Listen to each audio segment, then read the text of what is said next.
Versus governor ಇವತ್ತು ಬೆಳಗ್ಗೆಯಿಂದ ನಡೆದಿದ್ದು ಇದೇನೆ. ಇವತ್ತು ಬೆಳಗ್ಗೆಯಿಂದ ಏನೆಲ್ಲ ನಡೀತು ಅದರ ಬಗ್ಗೆ ಚರ್ಚೆ ಮಾಡ್ತಾ ಇದ್ವಿ ಸರ್. ನೀವೊಂದು ಪ್ರಶ್ನೆ ಕೇಳಿ. ಅಲ್ಲ, ಐ ವಾಂಟ್ ಈಗ ನೋಡಿ, ಇದು ಕಾನ್ಸ್ಟಿಟ್ಯೂಷನಲ್ ಪೊಸಿಷನ್ ಬಗ್ಗೆ ನಾವು ಚರ್ಚೆ ಮಾಡಿದ್ವಿ, ಪೊಲಿಟಿಕಲಿ ಪೋಸ್ಚರಿಂಗ್ನ ಆರೋಪ ಪ್ರತ್ಯಾರೋಪಗಳ ಬಗ್ಗೆ ಚರ್ಚೆ ಮಾಡಿದ್ದು. ಐ ವಾಂಟ್ ಸೋಜ್ ಅವರೇ, ಈ ಇಡೀ ಘಟನೆ ಈ ಜನವರಿಯಲ್ಲಿನ ಅಧಿವೇಶನವನ್ನು ನೋಡಿದಾಗ ಸ್ಪಷ್ಟವಾಗಿ ಅನಿಸೋದು ಇದೆಲ್ಲ ನಡೀತಾ ಇರೋದು ಸಿದ್ದರಾಮಯ್ಯ ಡಿ ಕೆ ಶಿವಕುಮಾರ್ ನಡುವಿನ ತಿಕ್ಕಾಟದ ಕಾರಣದಿಂದಾಗಿ. ಹೈಕಮಾಂಡನ್ನು ಒಂದು ಸಲ ಮನವೊಲಿಸ್ಬೇಕು ಅನ್ನುವ ಕಾರಣಕ್ಕೋಸ್ಕರ ಇದೆಲ್ಲ ನಡೀತಾ ಇದೆ ಅನ್ನೋದು ಮೇಲ್ನೋಟಕ್ಕೆ ಸ್ಪಷ್ಟವಾಗಿ ಕಾಣ್ತಿದೆ. ತಪ್ಪು ಅಂತ ನಾನು ಹೇಳಲ್ಲ, it's a part of politics. ಇನ್ನೊಂದು ಕಡೆ ಇಲ್ಲ, ಇದನ್ನು ಮುಂದಿಟ್ಟರೆ ಹೈಕಮಾಂಡ್ ಕೂಡ ಈ ನಿರ್ಣಯವನ್ನು ತೆಗೆದುಕೊಳ್ಳಿಕ್ಕೆ ಇನ್ನಷ್ಟು ಮುಂದೆ ಹೋಗುತ್ತೆ. ನಾಳೆ ಬಜೆಟ್ ಬರುತ್ತೆ. ಇವತ್ತು ಅಂಗಡಿಗೆ ಅವರು ಹೇಳಿಕೆ ನೋಡಿದೆ ನಾನು, ಫೆಬ್ರವರಿ 12ಕ್ಕೆ ಜಾತಿ ಗಣತಿ 2ನೇ ವರದಿ ಮಂಡನೆ ಆಗುತ್ತೆ ಅಂತಕ್ಕಂಥದ್ದು. ಇದೆಲ್ಲವೂ ನೋಡಿದರೆ ಒಂದೊಂದೇ ಅಸ್ತ್ರಗಳು ಹೊರಗಡೆ ಬರ್ತಾ ಇರೋದು ಡಿ ಕೆ ಶಿವಕುಮಾರ್ ವಿರುದ್ಧ ಅನಿಸುತ್ತೆ. ಅಥವಾ ನಿಮ್ಮ ಪ್ರಶ್ನೆಯಲ್ಲಿ ಹಲವು ಚಿಂತನೆಗಳಿದೆ, ನನಗೆ ಗೊತ್ತಾಯಿತು. ಆದರೆ ನಾನೇನು ಹೇಳ್ತಾ ಇದ್ದೀನಿ ಅಂದರೆ, ಈ ಮನ್ರೇಗಾ ವಿಚಾರದಲ್ಲಿ ನಾವು ಹೋರಾಟ ಮಾಡಬೇಕಂತ ತೀರ್ಮಾನ ಮಾಡಿದ್ದು ರಾಜ್ಯ ಸರ್ಕಾರ ಅಲ್ಲ, ಅಥವಾ ರಾಜ್ಯ KPCC ಅಲ್ಲ. ಇದು ಒಂದು ದೇಶ ಮಟ್ಟದಲ್ಲಿ ನಡೆಯತಕ್ಕಂಥ ಹೋರಾಟ. ಹಾಗಾಗಿ ಇದಕ್ಕೆ ದೇಶ ಮಟ್ಟದಿಂದಲೇ KPCCಗೆ ಯಾವ ರೀತಿ ಹೋರಾಟ ಮಾಡಬೇಕು ಅಂತ ಹೇಳುವಂಥ ಒಂದು ತೀರ್ಮಾನ ತಗೊಂಡಾಗಿದೆ. ಆ ಪ್ರಕಾರನೇ ಹೋಗ್ತಾ ಇದೆ ಹೊರತು ಈ ರೀತಿ ಭಾಷಣ ತಯಾರು ಮಾಡಿ ಈ ರೀತಿ ಅಂತ ಅಲ್ಲ. ರಾಜ್ಯ ಸರ್ಕಾರಕ್ಕೆ ಬಿಟ್ಟಿರ್ತಕ್ಕಂಥವ್ರು, ಎಲ್ಲೆಲ್ಲಿ ನಮ್ಮ ಸರ್ಕಾರ ಇದೆ, ಎಲ್ಲೆಲ್ಲಿ ಈ ಕಾಯ್ದೆಯನ್ನು ವಿರೋಧ ಮಾಡ್ತಕ್ಕಂಥ ಹೊಸ ಕಾಯ್ದೆಯನ್ನು ವಿರೋಧ ಮಾಡಬೇಕು, ಅದಕ್ಕೆ ಪೂರಕವಾದ ಅಂಶಗಳನ್ನು ನಾವು ಮಾಡಬೇಕಾಗ್ತದೆ, ಮಾಡಿದ್ದೇವೆ. ಈ ಗವರ್ನರ್ ಜೊತೆಯಲ್ಲಿ ಓದಿಸಬೇಕು ಅಂತ ಹೇಳುವಂಥದ್ದು ಕೇಂದ್ರ ಸರ್ಕಾರದ ತೀರ್ಮಾನವಲ್ಲ, AICC ತೀರ್ಮಾನವೂ ಅಲ್ಲ. ಇದು ನಥಿಂಗ್ ಬಟ್ ವಿಶೇಷನೂ ಇಲ್ಲ. ಯಾಕೆಂದರೆ ಎವ್ರಿ ಇಯರ್ ಫಸ್ಟ್ ಸೆಷನ್ ಯಾವುದಾಗ್ತದೆ ಅದಕ್ಕೆ ಜಾಯಿಂಟ್ ಸೆಷನ್ ಮಾಡಬೇಕು, ರಾಜ್ಯಪಾಲರು ತಮ್ಮ ಭಾಷಣವನ್ನು ಓದಬೇಕು. ನಮ್ಮ ಸರ್ಕಾರದ ಏನು ಚಿಂತನೆ ಇದೆ, ನಾವು ಯಾವ ರೀತಿ ಸರ್ಕಾರ ಮಾಡಲಿಕ್ಕೆ ಬಯಸ್ತದೆ, ಅದನ್ನು ನಾವು ಇದರಲ್ಲಿ ಕ್ಯಾಬಿನೆಟ್ ತೀರ್ಮಾನ ತಗೊಂಡಿದೆ ಮತ್ತು ಅದು ಭಾಷಣವನ್ನು ತಯಾರು ಮಾಡಿದೆ. ಆದರೆ ಇವತ್ತು ತಾವೇನು ಹೇಳಲಿಕ್ಕೆ ಬಯಸ್ತೀರಿ, ಇವತ್ತು ಡಿ ಕೆ ಶಿವಕುಮಾರ್ ಇಲ್ಲಿ ಇಲ್ಲ, ಅದು ಹೌಸಲ್ಲಿ ಇದ್ದಾರೆ, ಅಂತ ಕೇಳ್ಬೋದು. ಇದು ಯಾವುದೂ ಇಲ್ಲ, ಊಹೆ ಮಾಡುವಂಥ ಅವಶ್ಯಕತೆಯೇ ಇಲ್ಲ.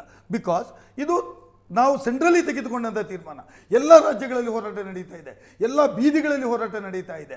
ನಿನ್ನೆ ನಾನೇ ಉಪವಾಸ ಸತ್ಯಾಗ್ರಹ ಕೂತಿದ್ದೇನೆ ಬೆಳಗಿಂದ ಸಂಜೆವರೆಗೆ ಮಂಗಳೂರಿನಲ್ಲಿ. ಹಾಗಾಗಿ ಇದು ಯಾವುದೇ ಅಂತ ಸಣ್ಣ ವಿಚಾರಗಳಿಗೆ ಸಂಬಂಧಪಟ್ಟ ಬಿ ಕೆ ಹರಿಪ್ರಸಾದ್ ಇವತ್ತು ಏನು ಯಾವ ವಿಧವಾದ ವಿರೋಧವನ್ನು ರಾಜ್ಯಪಾಲರು ತೋರಿಸಿದ್ರು, ನಾನು ಅದನ್ನು ನೋಡಿ ಅವರ ಕಾನ್ಸ್ಟಿಟ್ಯೂಷನಲ್ ರೈಟ್ಸನ್ನು ನಾನು ಪ್ರಶ್ನೆ ಮಾಡಲ್ಲ. ಹಿಂದೆ ವಾಟಾಳ್ ನಾಗರಾಜ್ ಅವರು ಕೂಡ ಇದನ್ನು ಮಾಡ್ತಿದ್ರು. ಆದರೆ ಒಂದು ಡೆಕೋರಮ್ ಅಲ್ಲ ಇದನ್ನು. ಇವತ್ತು ಬಿ ಕೆ ಹರಿಪ್ರಸಾದ್ ಮಾಡ್ತಾರೆ, ನಾಳೆ ಅದೃಷ್ಟವಶಾತ್ ನೀವು ಹೇಳಿದ್ರಲ್ಲ ನಮ್ಮ ಸರ್ಕಾರ ಬರ್ಬೋದು, ನಿಮ್ಮ ಸರ್ಕಾರ ಬಂದಾಗ ಇವ್ರದ್ದು ರಾಜ್ಯ ಸರ್ಕಾರ ಇರ್ಬೋದು, ಆ ರಾಜ್ಯಪಾಲರ ವಿರುದ್ಧ ಮಾಡ್ತಾರೆ. ಈ ಪ್ರೆಸಿಡೆನ್ಸ್ ಇವೆ ಅಲ್ವಾ, ಗುಡ್ ಪ್ರೆಸಿಡೆನ್ಸ್ ಪರಂಪರೆಗಳು ಬೇಕು. ಈ ಬ್ಯಾಡ್ ಪ್ರೆಸಿಡೆನ್ಸ್ ಶುರು ಮಾಡಿದರೆ ಇವತ್ತು ನೋಡಿ ಬಿ ಕೆ ಹರಿಪ್ರಸಾದ್, ನೀವು ಹೋರಾಟ ಮಾಡೋದನ್ನು ನಾನು ಪ್ರಶ್ನೆ ಮಾಡಲ್ಲ, ಅದು ನಿಮ್ಮ ಪ್ರಜಾತಾಂತ್ರಿಕ ಹಕ್ಕು ಅಂತ ಅನ್ಕೋತೀನಿ. ಬಟ್ ಗವರ್ನರ್ ಒಬ್ಬ ಕಾನ್ಸ್ಟಿಟ್ಯೂಷನಲ್ ಹೆಡ್ ಸದನಕ್ಕೆ ಬಂದಾಗ ನೀವು ಈ ಪರಿ ವಿರೋಧ ಮಾಡಿದರೆ ನಾಳೆ ಬೇರೆ ಪಕ್ಷಗಳು ಅದನ್ನೇ ಮಾಡ್ತವೆ. ನಾವು ಮಾಡಿದ್ದು ರಾಜ್ಯಪಾಲರು ಭಾಷಣ ಮಾಡದೆ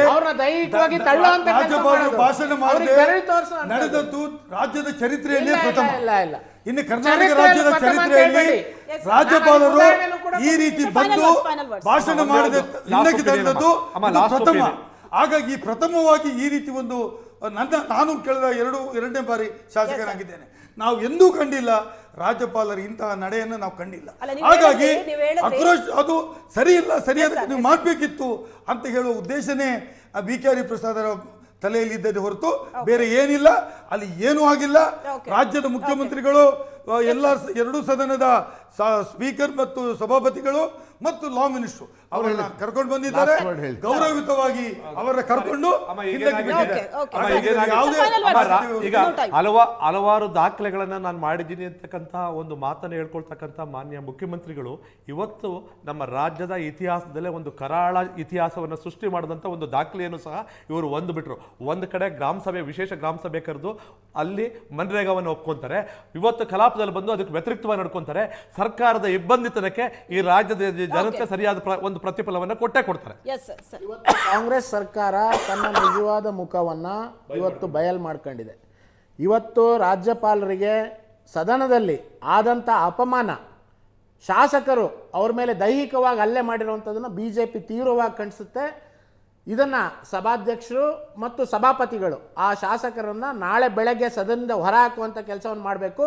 ಮತ್ತು ಏನಾಗಿದೆ ಘಟನೆ ರಾಜ್ಯಪಾಲರಿಗೆ ಭಾಷಣವನ್ನ ಓದುವಂತ ಸರ್ವಾಧಿಕಾರ ಇದೆ. ಯಾವ ಆಯ್ದ ಭಾಗಗಳನ್ನು ಓದಬೇಕು ಮತ್ತೆ ಏನ್ ಮಾಡಬೇಕು ಅದಕ್ಕೆ ರಾಜ್ಯಪಾಲರಿಗೆ ತಮ್ಮದೇ ಆದಂತ ಹಕ್ಕಿದೆ. ಅದನ್ನ ಅವ್ರ ಮೇಲೆ ಹೇರುವಂತ ಕೆಲಸ ಮಾಡಬಾರ್ದು. ಮತ್ತು ಕಾಂಗ್ರೆಸ್ ಸರ್ಕಾರ ರಾಜ್ಯಪಾಲರಿಗೆ ಕ್ಷಮೆಯನ್ನ ಕೇಳಬೇಕು ಅಂತ ನಾನು thank you so much. Thank you sir. Thank you ಎಲ್ರಿಗೂ ಚರ್ಚೆಯಲ್ಲಿ ಭಾಗಿಯಾಗಿದ್ದಕ್ಕೆ. Thank you Prashant. ಈ ಭಾಷಣದಲ್ಲಿ ಅಂಥದ್ದೇನು ವಿಶೇಷ ಇಲ್ಲ ಅಂತ ಹೇಳಿದ್ರು ಕಾಂಗ್ರೆಸ್ನ ನಾಯಕರು. ಆದ್ರೆ ಒಂದು ಇದೇ ಭಾಷಣ ಈಗ ಬಹಳ ಚರ್ಚೆ ಆಗ್ತಾ ಇರೋದು. ಯಾಕಂದ್ರೆ ರಾಜ್ಯದ ಇತಿಹಾಸದಲ್ಲೇ, ರಾಜಕೀಯದ ಇತಿಹಾಸದಲ್ಲೇ ಇದೇ ಮೊದಲ ಬಾರಿ ಈ ತರದ ಘಟನೆ ಸದನದಲ್ಲಿ ನಡೆದಿರೋದು. ರಾಜ್ಯಪಾಲರು ಭಾಷಣವನ್ನ ಮಾಡದೆ ಹೊರ ನಡೆದ್ರು. ಇದು ಒಂದು ಕರಾಳ ದಿನ ಅಂತ ಈಗ ತಾನೇ ಹೇಳಿದ್ರು ಚರ್ಚೆಯಲ್ಲಿ, ಇದೊಂದು ಕರಾಳ ದಿನ ಅಂತ. ಇಂಥದ್ದೊಂದು ಬೆಳವಣಿಗೆಗೆ ಇವತ್ತು ರಾಜ್ಯ ಸಾಕ್ಷಿಯಾಗಿದೆ. ಇದರೊಂದಿಗೆ ಇವತ್ತಿನ ಚರ್ಚೆಯನ್ನ ಮುಗಿಸ್ತಾ ಇದ್ದೀವಿ. ನೇರ, ದಿಟ್ಟ, ನಿರಂತರ ಸುದ್ದಿಗಾಗಿ ನೋಡ್ತಾ ಇರಿ ಏಷ್ಯಾನೆಟ್ ಸುವರ್ಣ ನ್ಯೂಸ್.